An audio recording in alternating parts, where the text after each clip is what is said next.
अब अगला प्रश्न है, एक आयताकार बाग जिसकी लंबाई चौड़ाई से 4 मीटर अधिक है और अर्ध परिमाप 36 मीटर है, तो बाग की विमाएं ज्ञात कीजिए। विमा का मतलब होता है लंबाई और चौड़ाई। तो एक बगीचा है, एक बाग है जो आयताकार है, ठीक है। अब इसमें ये बोलता है कि जो लंबाई है वो चौड़ाई से 4 मीटर अधिक है। तो यदि हम लंबाई को x मान लेते हैं और चौड़ाई को y मान लेते हैं, ठीक है। और इसका अर्ध परिमाप मतलब इन चारों भुजाओं का योग का आधा, वो कितना है? 36 मीटर है। तो हमको लंबाई और चौड़ाई ज्ञात करना है। तो सबसे पहले हम ये मान लें कि लंबाई x मीटर है और चौड़ाई y मीटर है। तो हमने लंबाई को x और चौड़ाई को y मान लिया। अब हमको इसमें से बीजगणितीय संबंध निकालना है। तो सबसे पहले हम ये देखते हैं कि लंबाई जो है वो चौड़ाई से 4 मीटर अधिक है। तो लंबाई मतलब x, चौड़ाई मतलब y। तो लंबाई चौड़ाई से 4 मीटर अधिक है, मतलब x बराबर y धन 4 हो जाएगा। ये बहुत सिंपल है। ये समीकरण नंबर 1 हो गया।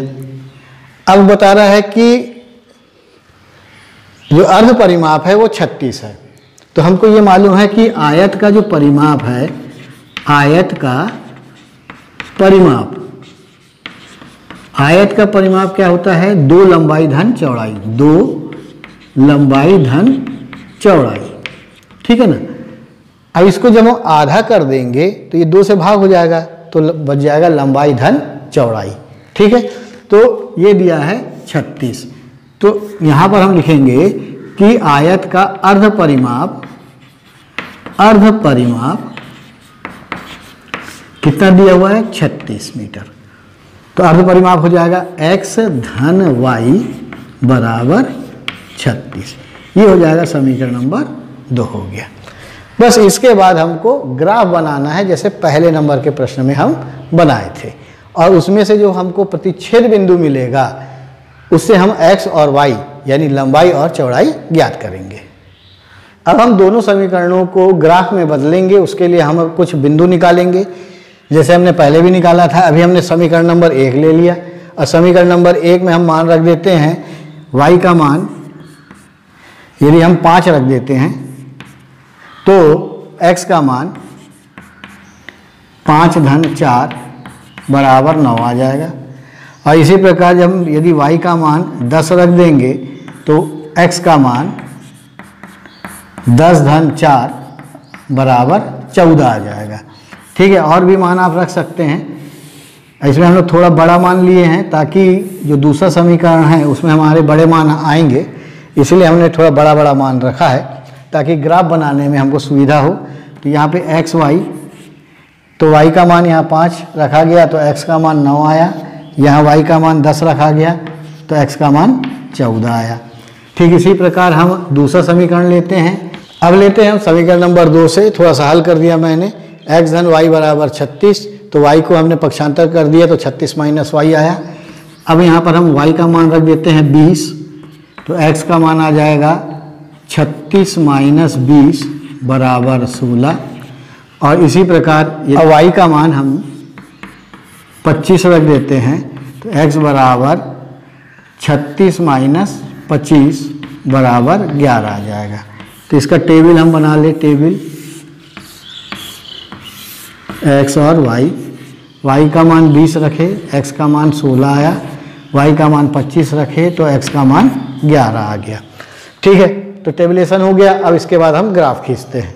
अब ये ग्राफ पेपर आ गया। अब ग्राफ पेपर में हम इनकी प्लॉटिंग करेंगे, तो थोड़ा सा चूँकि हाथ से बनाया गया है तो इधर उधर हो सकता है, परंतु आप जब भी बनाएंगे ग्राफ कॉपी में बनाएंगे, ये मैं आपको बार बार बोल रहा हूँ। अब आते हैं हम x बराबर 9, y बराबर 5, तो x 9, ये 10 लिखा हुआ है तो यहाँ पर कहीं पर 9 होगा, यहाँ पर 9 होगा, और y बराबर 5 है तो वो बिंदु यहाँ पर आएगा। तो पहली बिंदु हमारा ये मिल गया 9, 5, 9, 5। अब दूसरी बिंदु x 14, y 10, तो x 14 15 से थोड़ा पहले यहाँ पर होगा और y 10 मतलब यहाँ पर। तो यहाँ पर दूसरी बिंदु होगी 9, 14, 9, 14। अब इन दोनों को मिलाते हुए हम रेखा खींच लेते हैं। तो पहली रेखा लगभग ऐसे ही बनेगी। और इसके बाद हम दूसरी रेखा लेते हैं x16 y20। तो x16 यहाँ पर होगा और y20 यहाँ पर है, तो 16-20 यहाँ पर लगभग आएगा। ठीक है, 16-20। और दूसरा है 11-25। तो x11 यहाँ पर होगा और 25 यहाँ पर है, ये 25 यहाँ पर है, तो कुछ यहाँ पर होगा, ये यहाँ पर आएगा। तो ये आ जाएगा 16, 11, 25। अब इन दोनों बिंदुओं को मिलाकर हम रेखा खींच लेते हैं। तो दूसरी रेखा इस प्रकार से आएगी। तो दोनों रेखाओं का जो प्रतिच्छेद बिंदु यहाँ पर आया, ये यहाँ पर दोनों का प्रतिच्छेद बिंदु है। अब इस बिंदु से हमने इसको मिला दिया, यहाँ से इसको मिला दिया। तो आपको क्या लगता है कि कहाँ पर बिंदु होगा? तो x का मान कितना आ रहा है? 20, यानी लंबाई जो हो रही है वो 20 आ जाती है।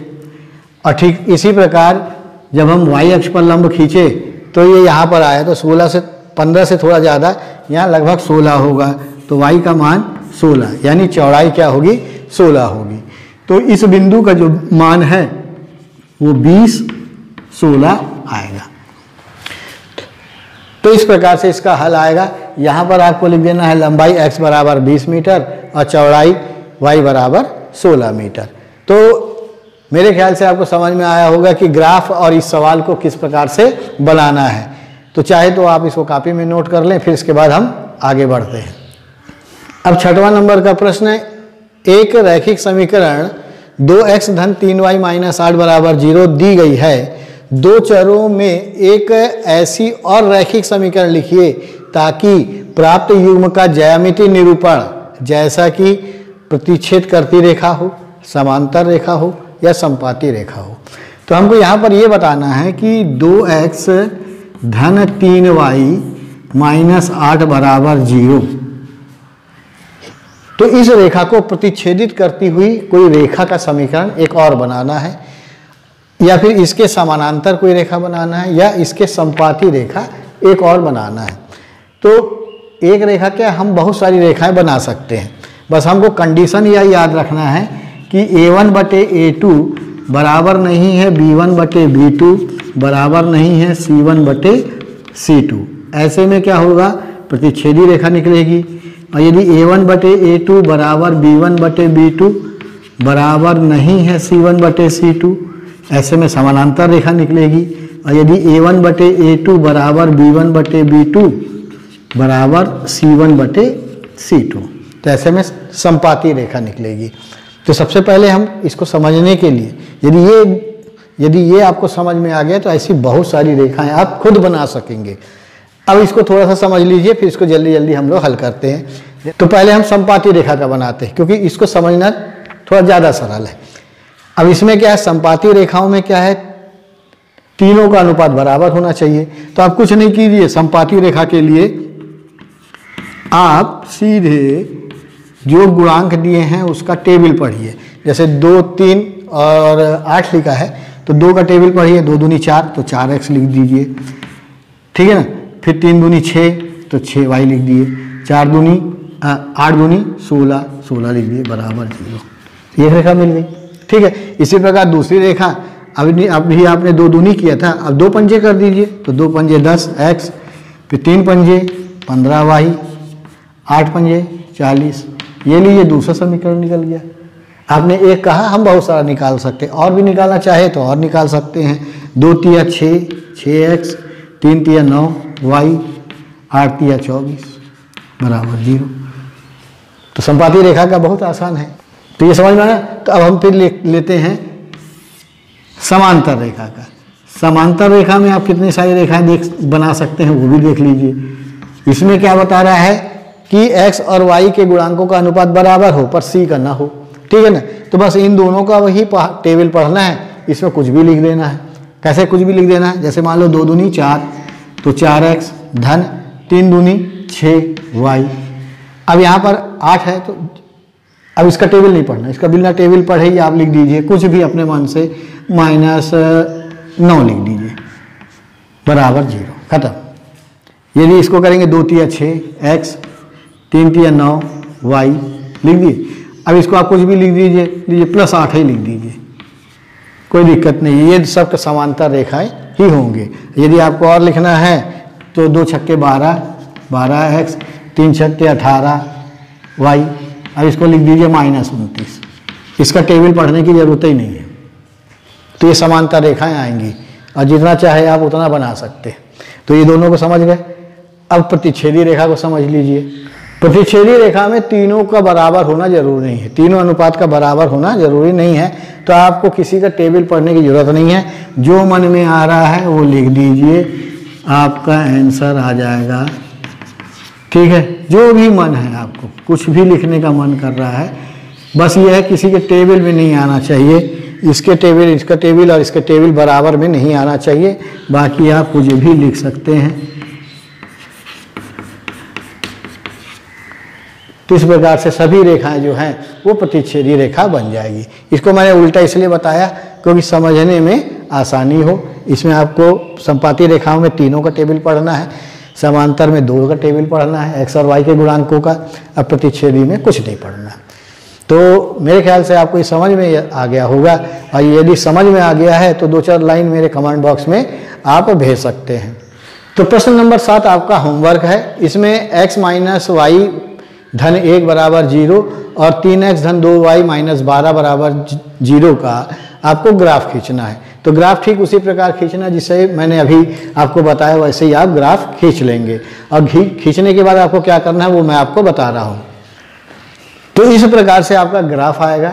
और इस सवाल में ये बोला गया है कि x - y धन 1 बराबर 0 और 3x धन 2y - 12 बराबर 0 और x अक्ष कौन सा, ये वाला x अक्ष, इससे घिरे हुए भाग से जो त्रिभुज बनेगा, ये जो त्रिभुज बनेगा इसको आपको क्या करना है, छायांकित कर देना है।